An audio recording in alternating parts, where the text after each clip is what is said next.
Em nome do Pai que me criou, do Filho que me resgatou, do Espírito Santo que me santificou, divina vontade, reina na minha vontade. Ó minha mãe, te amo e tu me amas, dai-me um gole da vontade divina, minha alma. Me abençoa, Mãe, para que todas as minhas ações sejam feitas diante de vossos olhos maternais. Divina vontade, reina na minha vontade. Eu não sou nada, Deus é tudo, Pai, eu te amo. Então vamos fazer a meditação do tema, né, no nosso grupo de estudos.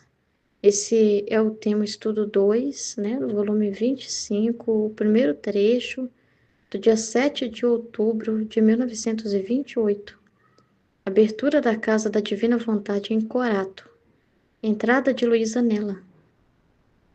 Semelhança do nascimento de Jesus em Belém. A lâmpada eucarística e a lâmpada viva de quem faz a divina vontade. A prisioneira perto do divino prisioneiro. Agradecimento de Jesus por tal companhia.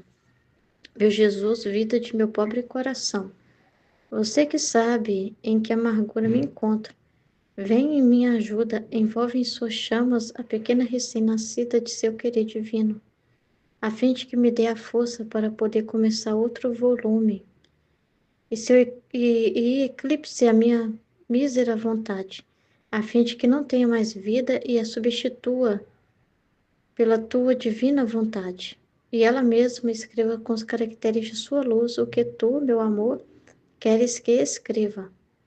E para não me equivocar, sugere-me tuas palavras, e só que tu aceitas comprometer-te a me ser-me palavra, pensamento, batimento e a dirigir minha mão com a tua. Posso fazer o sacrifício de voltar a escrever o que tu queres. Meu Jesus, estou aqui perto do tabernáculo de amor, daquela porta dourada que eu tenho a grande honra de olhar. Sinto as tuas fibras divinas, o teu coração pulsando, que em cada batimento faz sair chamas, raios de luz interminável. E naquelas chamas ouço os teus gemidos, os teus suspiros, as tuas súplicas incessantes e os teus repetidos soluços, porque queres fazer conhecer a tua vontade, para dar sua vida a todos. E eu me sinto consumindo junto contigo e repetindo o que você faz. Por isso peço-te que, enquanto olhas para mim, de dentro do tabernáculo, e eu olho para ti de dentro do meu peito, do meu leito, reforces a minha fraqueza, para que eu possa fazer o sacrifício de continuar a escrever. Tá estranho, né? Tá falando reforces a minha fraqueza, para que eu possa fazer o sacrifício de continuar a escrever. Mas é a tradução, né? Reforça a minha fraqueza, entendi assim, para dar força para ela, ajudar ela na fraqueza dela, né? Vir em auxílio à fraqueza dela, para que ela possa fazer o sacrifício de continuar a escrever, entendeu? Então, agora antes de dizer o que me disse Jesus, devo fazer um pequeno parêntese, que aqui em Corato foi fundada uma casa querida e iniciada pelo padre, né? O Santo Aníbal de França, né? De venerável memória, a qual seus filhos fez a vontade de seu fundador, seguiu e deram o nome de Casa da Divina Vontade. Como queria o venerável padre, que queria que eu entrasse nessa casa, e seus filhos e filhas por sua bondade. O primeiro dia que abriram, as reverendas madres vieram por mim e me conduziram a um quarto onde, abrindo a porta desse quarto, eu vejo o tabernáculo, escuto a Santa Missa, estou propriamente sobre o olhar de meu sacramentado Jesus. Ó, como me sinto feliz, porque ele, de agora em diante, se Jesus quer que continue escrevendo, escreverei sempre pondo um olho no tabernáculo e outro olho no papel onde escrevo. Por isso peço-te, meu amor, ajuda-me e dá-me a força para cumprir o sacrifício que tu queres. Agora, devendo-se abrir esta casa, viam-se pessoas religiosas, meninas, o ir e vir de pessoas, todos em movimento. Eu me sentia toda impressionada e meu doce Jesus, movendo-se em meu interior, me disse: Minha filha, este núcleo de pessoas que tu vês, tudo em movimento pela abertura da casa da minha divina vontade, é símbolo daquele núcleo de pessoas quando quis nascer em Belém e os pastores iam e vinham visitar-me. Pequeno menino, isto apontava a todos a certeza de meu nascimento. Assim, esse núcleo de gente toda em movimento indica o novo nascimento do reino de minha divina vontade. Veja como todo o céu faz eco ao meu nascimento, ao qual os anjos, festejando, me anunciaram aos pastores e, pondo-os em movimento, os faziam ir e vir a mim. Eu reconheci neles as premissas do reino da redenção.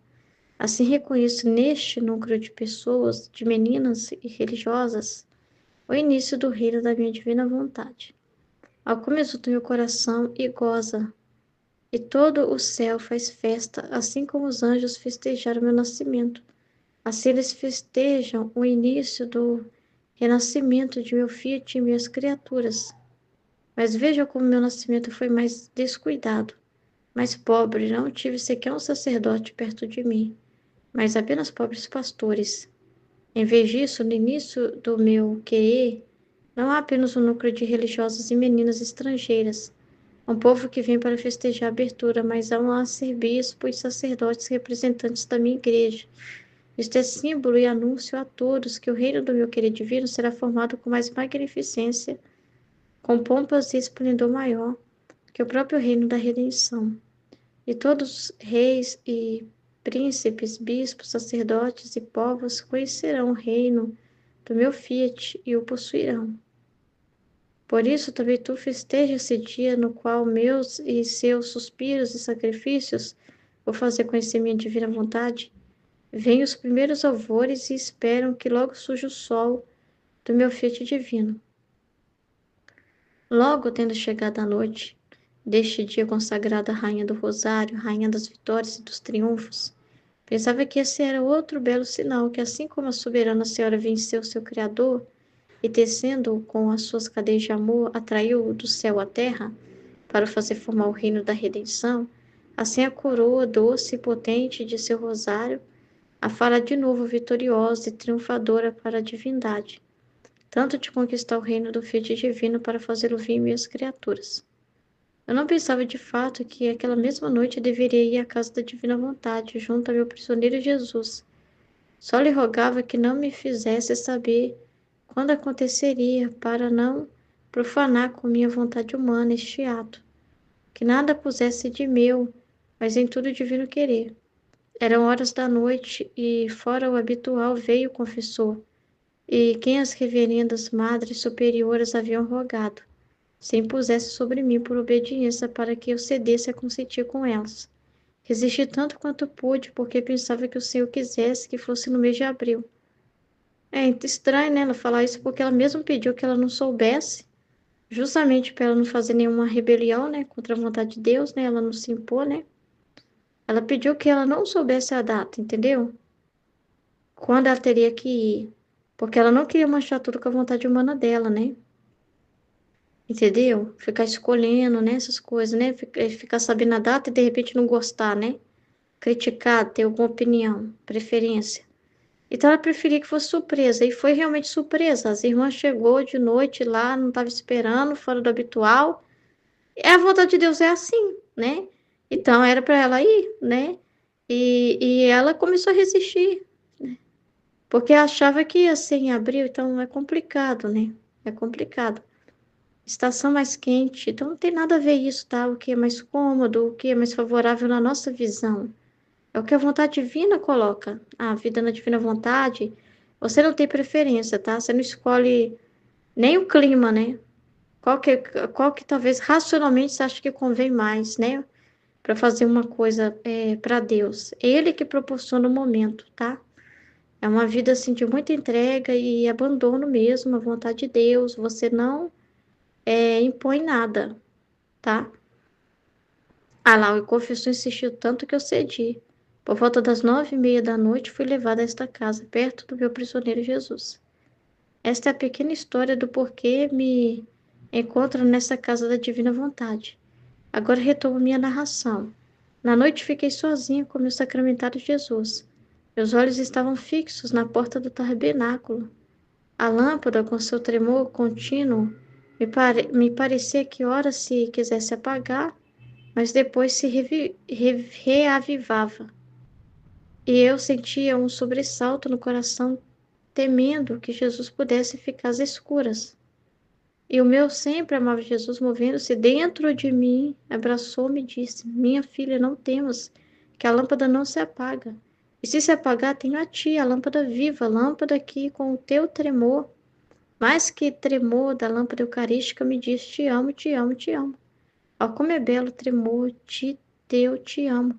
Me diz amor, e unindo-se com a minha vontade, de duas vontades formamos uma só. Ó, como é bela a tua lâmpada e o tremor do teu amo. Não se pode comparar com a lâmpada que arde diante de meu tabernáculo de amor. Muito mais que estando em você minha divina vontade, forma o tremor de seu te amo no centro do sol de meu fiat. Que eu vejo e sinto que não uma lâmpada, mas um sol está diante de mim. Seja bem-vinda, minha prisioneira. Veio fazer companhia a seu prisioneiro. Os dois estamos na prisão, você na cama e eu no tabernáculo. É justo que estejamos juntos? Muito mais que um é a finalidade que nos tem na prisão, a vontade divina, o amor e as almas. Como me será agradável a companhia de minha prisioneira, estaremos juntos para preparar o reino de meu Filho Supremo. Mas deve saber, minha filha, que o meu amor te precedeu. Eu me coloquei primeiro nessa custódia, prisioneiro, para esperar a minha prisioneira e a tua doce companhia. Vê então como meu amor foi o primeiro a correr para ti, como te amei e te amo, porque depois de tantos séculos de prisão nesse tabernáculo, não tive jamais uma prisioneira que me fizesse companhia, que estivesse perto. Estive sempre sozinho, ou na maior parte na companhia de almas não prisioneiras, nas quais não vejo as minhas próprias correntes.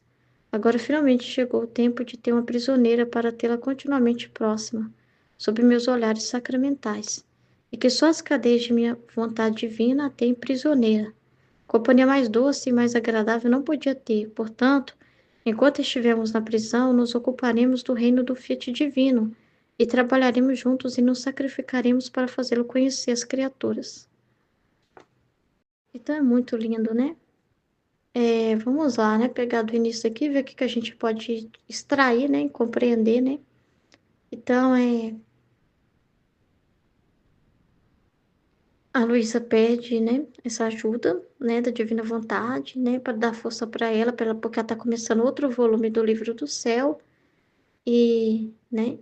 Então, pede, né? Aquele ato de entrega que a gente sempre faz, né? Que minha vontade divina não tenha vida, né? Que venha sua vontade. É muito importante isso.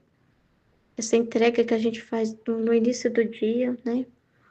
É muito importante o ato preventivo, né? Que é aquele desejo já de se colocar, vem, Senhor, nessa ação que eu estou a fazer, em todas as ações que farei durante o dia. É uma intenção que você coloca de viver tudo na divina vontade. Você tem que ter muita fé nisso e assim, tem que ser algo assim com muita, é, uma entrega verdadeira, sabe? Não é mágica, não é simplesmente uma palavra que você está falando, não. Precisa ser uma entrega consciente mesmo, né? Mesmo que você ainda esteja no começo e não entenda o que que é isso, totalmente assim, todos os seus atos, você não sabe. Então, mesmo que no início você tenha dúvidas de como é, não sabe todos os atos assim, né? Você está ainda aprendendo, está estudando. No começo, eu sempre rezei, né? Fazia o ato preventivo com muita fé, confiando que Deus supre, né? Aquilo que eu não sei ainda e que eu vou aprendendo a cada dia. E uma coisa que é importante para você, assim, é atenção, né? Estudar, se concentrar, meditar e pedir ajuda, sabe? Nas situações da sua vida, assim, que você vê. Primeiro, precisa ordenar as coisas na sua vida, mas tem coisa que você não sabe o que que o Divino Querer deseja ali em você. Você tem a intenção de fazer a vontade de Deus, mas não sabe. Ter a humildade de pedir ajuda é muito importante. Para você, foi assim que eu fui entendendo e assimilando e estudando, né? Estudando, prestando atenção, meditando. É muito importante isso. Porque não é só uma mágica, tá? Vem, divina vontade, eu tô te dando a minha vontade humana agora e você, opa, pronto. É, você tem a intenção muito grande de ver na divina vontade, mas aí Jesus vai ver se você realmente, no seu dia a dia, se você realmente se entrega de verdade, se você dá atenção para os escritos da divina vontade, se você é uma pessoa que realmente a divina vontade é prioridade na sua vida mesmo, que você não quer mesmo fazer sua vontade humana, mesmo que você ainda esteja no início e não entenda muita coisa, mas que você já ali se coloca ali na disposição de aprender. Ou se você simplesmente fala e acha que é uma mágica, que é a divina vontade que tem que fazer tudo e que você não se esforça, não se preocupa, né? Leva os estudos tudo assim pelas beiradas, não valoriza o que está sendo doado para você aqui através desses temas, né? Você nem lê ou lê quando você quer, estuda quando você quer, na hora que você quer, coloca um monte de coisa na frente. Então, claramente você está pondo a sua vontade humana na frente. Então é muito sério, é uma entrega verdadeira, não é mágica, que a divina vontade é que tem que vir e reinar sem que você não esteja realmente em atitude verdadeira, colocando ela como rainha. Que ela não tem prioridade na sua vida, que você coloca você mesmo primeiro e suas preferências e seus gostos. Aí não tem como. Não é assim, é a obrigação de Deus reinar, é a obrigação da divina vontade de vir reinar. Ela já é rainha, ela assim, ela já é reina, ela já, a divina vontade já está em tudo. Mas o homem tem que dar o lugar para ela no seu coração verdadeiramente, né? De verdade, uma entrega verdadeira, entendeu? Então, aí a Luísa pede, você mesmo vem e escreva, né? Toma, assim, seja minha palavra, pensamento, tudo, dirija a minha mão. Então, é aquela dependência total de Deus mesmo, que a gente também vai fazer isso. Dirija minha mente quando eu estou estudando, minha boca para falar do que eu estou aprendendo, me dirija. Então, assim, é uma entrega verdadeira, mas não é uma entrega que você vai ficar de braços cruzados. Então, tem a sua parte, né, de usar a sua inteligência para buscar entender, compreender e ouvir e prestar atenção no que está sendo ensinado, tá? Então, aí ela conta um pouco sobre por que ela está nessa casa da divina vontade, né?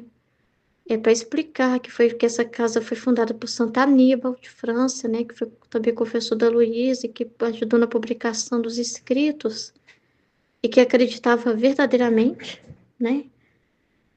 Então, assim, ele foi muito iluminado por essas verdades do Fiat. Foi alguém que acompanhou de perto, com crença, né? Que aquele que se aproximou com crença, que acreditou mesmo, de verdade, né? E, e ele fez questão, né? Falou para levar a Luísa para lá, porque ela é a depositária, né? Da divina vontade. Ele é tipo a mãe, né? A mãe, né? Aquela que Deus usou para trazer, né? Essas verdades, né? Então, então ele fez questão, né, de que ela fosse levada para essa casa. Era o desejo dele, né? Muito bom. Então, e tinham, acho que freiras, né, que cuidavam dessa casa, né? As madres lá, tal. Ok. Aí a Luísa não sabia quando que ela ia ir, né? Mas não queria só saber a data, nem nada, não queria ela programar nada. Tipo assim, ela programar nada, escolher, né? Eu prefiro tal dia, tal hora, né? Ela ficar ansiosa pensando, né? Quando que eles vão vir me buscar, que dia, né? Ficar lá perguntando, não tinha nada disso, né? Porque ela falava, eu não quero contaminar com a minha vontade humana, né? Não quero ter opinião nenhuma em relação a nada. Seja tudo na hora de Deus. Perfeito. Só que aí teve um problema aqui que depois a gente viu que ela ficou um pouco resistente, como eu comentei, né? De ir quando vieram. Mas tem uma certa resistência, mas a obediência, né, vence ali, a vontade de Deus vence. Então era do desejo, né, dessas pessoas acolher ela, era desígnio de Deus ela ser acolhida, entendeu? E assim, a vida da Luísa era muito configurada à vida de Jesus, então aquilo ali tinha uma representação, né? Do mesmo modo que quando Jesus veio, e veio os pastores visitar os reis magos, teve toda aquela realidade, né? Mas assim, bem simples, como ele falou, pô, só os pastores mesmo, os religiosos da época lá não estavam nem aí, né? Os que liam as profecias mesmo, né? O próprio Herodes, que era o rei lá, queria matar ele, né? Então, assim, e foi bem simples, mas já era ali o rei, né? Aquelas pessoas ali estavam ali para receber o rei que estava chegando até eles, era a redenção ali chegando, né? A mesma coisa representa a Luísa.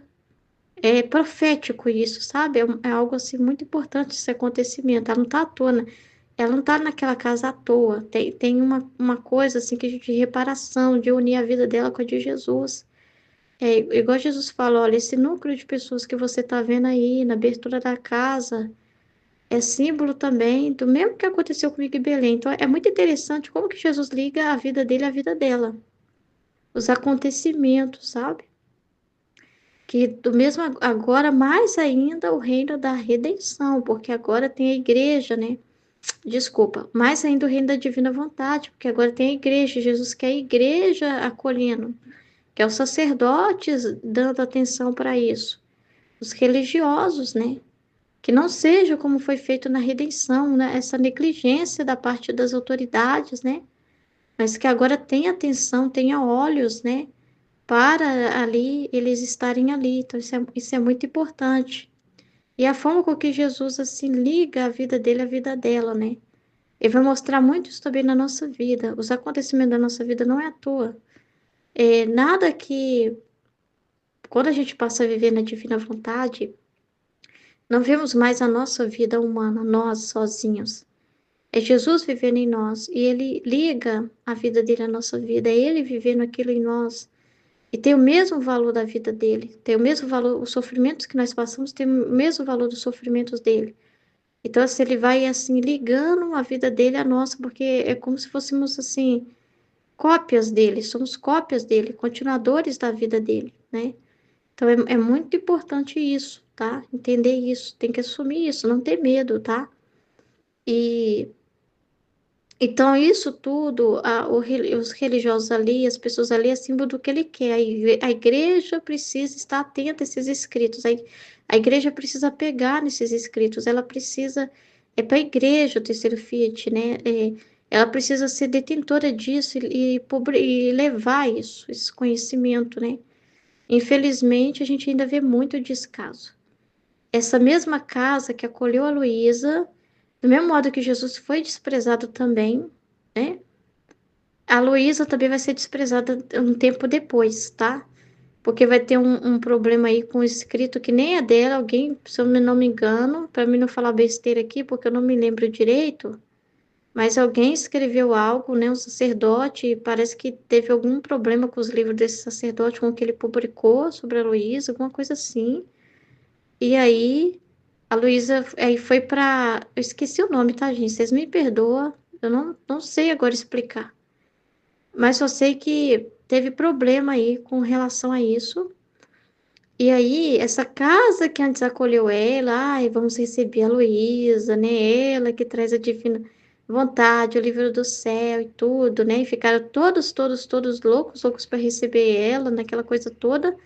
Foram os mesmos que depois ao ver que estava sendo mal falada ela, né? Por causa, nem é, não é por causa dela, não tem nada de errado com o que ela escreve, mas foi por causa dessa realidade que foi permissão divina.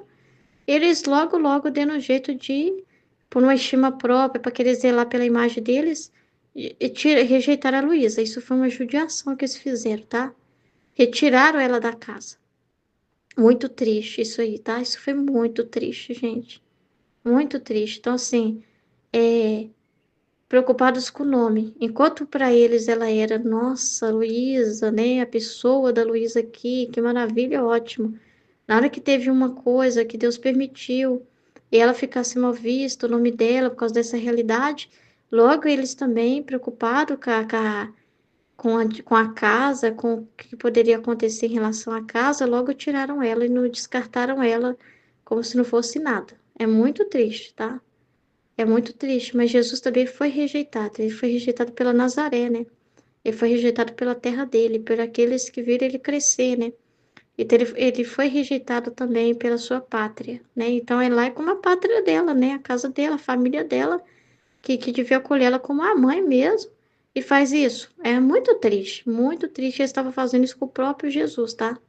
É o próprio, com a própria divina vontade. Isso é muito triste, gente. Não é brincadeira, tá? Por causa de estima própria, apego, é muito triste. Mas foi permissão também. Então, assim, isso tudo Jesus vai vendo, porque ele vê a indisposição dos religiosos, muitas vezes sacerdotes também, com esses escritos, assim, poucos têm interesse, né? Poucos padres conhecem, e mesmo assim eles estão tão atarefados, né, para ficar se dedicando, é tanta coisa que eles estão ali fazendo, então, assim, ele quer a igreja, mas ainda não tem isso. É, porque pelo que Jesus fala aqui, o reino da divina vontade realmente em posse, desse reino realmente acontecendo, é ter um núcleo realmente de pessoas interessadas de verdade, religiosos, sacerdotes, pessoas que realmente também estejam, a igreja falar disso, né? A igreja falar, a igreja pôr os olhos. Aqui é o nascimento, é o momento. Mas você viu que Jesus nasceu, os mais simples que realmente reconheceram ele, né? Os mais simples que reconheceram, e Jesus teve a vida dele pública, e os próprios sacerdotes, doutores da lei, desprezaram ele. Então não vai ser diferente também com quem vive na divina vontade. Você vê que o núcleo de pessoas que hoje Jesus tem, que realmente, assim, é muito pequeno, e que realmente dá valor são leigos, né? Que realmente, né? Você não vê assim, a igreja realmente falando disso, todos os cantos, né? Dando valor a isso, né? Então, é muito triste, mas a gente espera e aguarda esse triunfo, né? E vamos continuar divulgando, não vamos desistir, que é a nossa missão. A Luísa já conquistou isso, tá? Mas a nossa missão é divulgar essas verdades. É. Então, então é isso que eu tenho para comentar dessa parte. Eu achei interessante aqui, né, que a Luísa rezou, lembrou de Nossa Senhora, porque por causa dela se antecipou a redenção, e por causa da vida dela na Divina Vontade, foi o principal motivo, foi porque ela vivia na Divina Vontade, atraiu o Verbo à Terra, tá? Ela vai deixar isso muito claro nos 31 dias com Maria, que tudo que hoje a igreja dá para ela de títulos, Rainha do Rosário, Mãe, três vezes admirável, todos os títulos, prerrogativas dela é por causa da divina vontade, que se não fosse a divina vontade, não teria também o Redentor. É muito sério. Isso que atraiu Jesus rápido à Terra, né? Conseguiu antecipar a redenção. Então ela vai e invoca essa mesma rainha para que venha, né, o reino da divina vontade. Mas o interessante é que ele virá também por meio dela, da Luísa, que está ali escrevendo, né? Pela vida dela, né? Interessante isso, né? Então, beleza, deixa eu ver o que mais que posso falar desse trecho. Vocês desculpa, eu não tá com o texto, mas é por enquanto que eu não tô conseguindo pôr no computador, eu vou gravar no celular mesmo. Logo, logo, assim que eu puder, eu vou ir pôr nos textos, tá? Porque né, tem muito estudo para fazer. Então, aí ela fala que ficou sozinha com Jesus sacramentado, né? E que tava olhando fixo para ele no tabernáculo. E preocupada porque a lâmpada que fica lá perto do sacrário estava se apagando. E depois acendia de novo. E ela estava preocupada com isso, né? Oh, meu Deus, o Jesus vai ficar no escuro. A Luísa ainda tem um problema aí, né? Ela ainda é muito apegada à santidade da redenção, assim, aquilo de ver Jesus no sacrário. De ver Jesus dessa forma e achar que está sozinho, que está no escuro. E não ver ele dentro dela. Tanto que Jesus vai se mover dentro dela para abraçar ela e falar com ela, depois que ela tem esse pensamento. Ele não vai aparecer saindo do sacrário e sentando perto dela, qualquer coisa assim. Ele vai sair de dentro dela, entendeu? Por quê? Porque Jesus no sacrário não quer ficar no sacrário. Eu falei disso na meditação passada. Ele quer reinar na criatura. O motivo dele ser prisioneiro no sacrário é para um dia ser prisioneiro nela e em cada um que vive na divina vontade. Não é ficar no sacrário preso.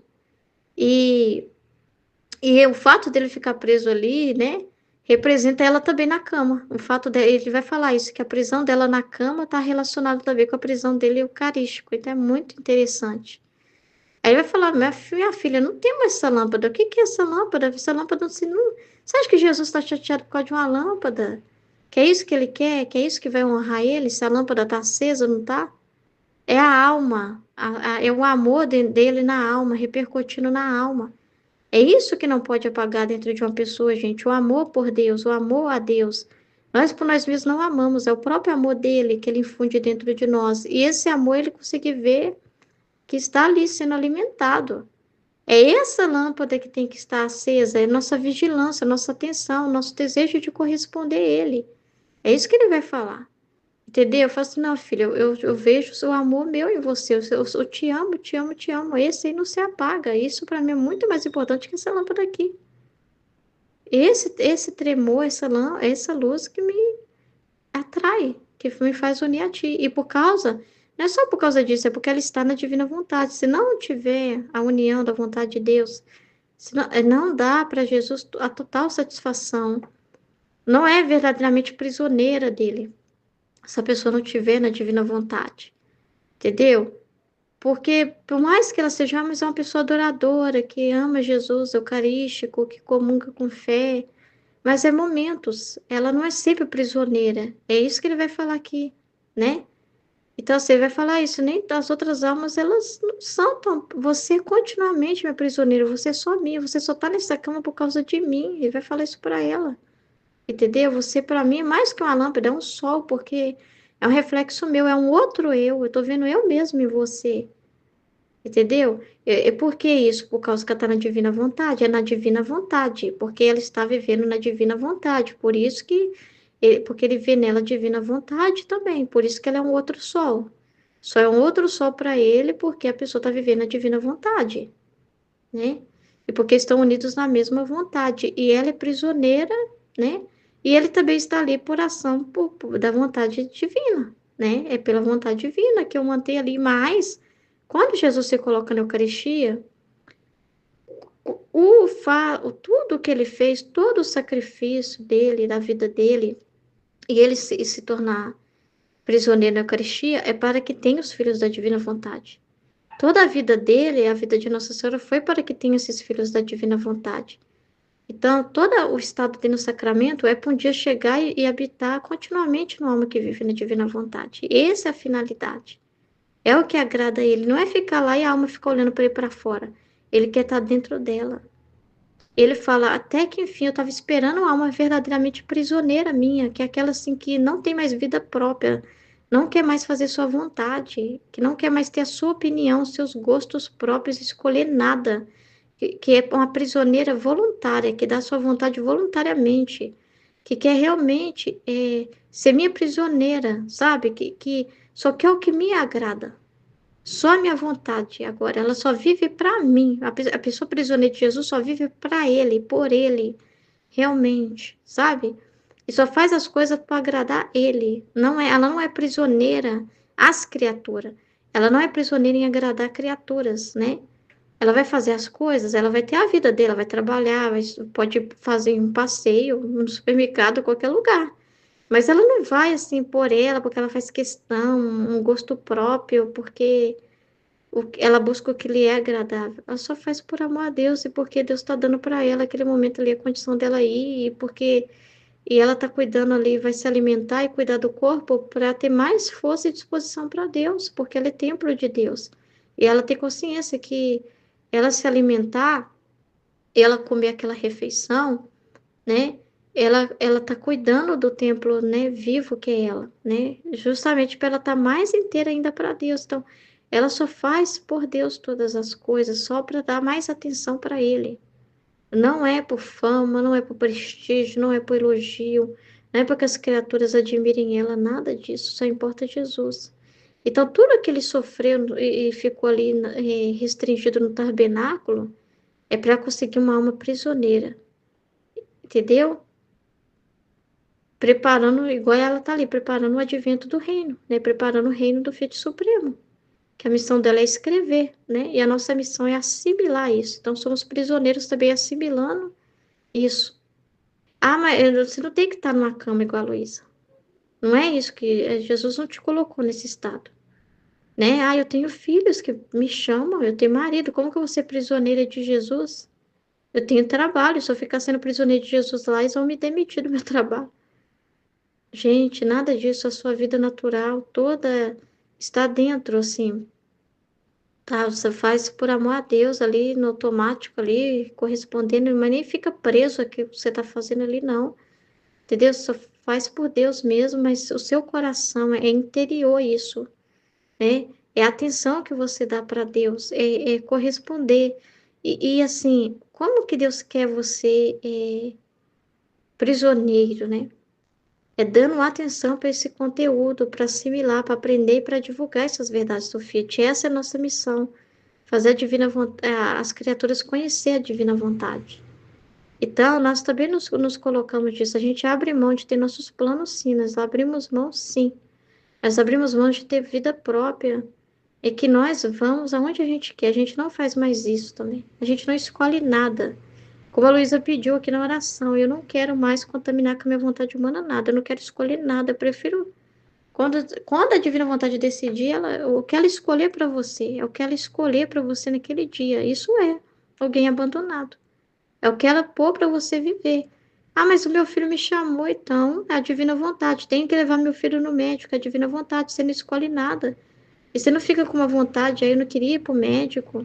Você vai por amor a Jesus. Por quê? Porque você não decide nada, você deixa ele conduzir a sua vida, né?